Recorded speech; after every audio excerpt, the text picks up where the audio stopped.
Guy, may isang lalaking kilala sa tawag na Bata. Hindi dahil bata pa siya, kundi dahil iyon ang palayaw niya mula pagkabata.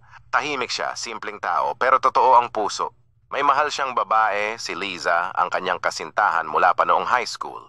Si Liza masayahin, puno ng pangarap, at kahit maraming nanliligaw sa kanya, si Bata pa rin ang pinili. Kahit di marangya ang buhay ni Bata, tapat siya at maalaga. Tuwing hapon, sabay silang naglalakad pa uwi, kwentuhan, tawanan, parang sila lang ang tao sa mundo. Ngunit dumating ang araw na kinailangang lumayo si Liza para mag-aral sa Maynila. Naiwan si Bata, naghintay, nagdasal, nag-ipon. Hindi madali. May mga umeksena, may tukso, may luha. Pero sa puso ni Bata, isa lang ang laman, si Liza. Pagkalipas ng ilang taon, bumalik si Liza. Hindi na siya yung simpleng dalaga noon.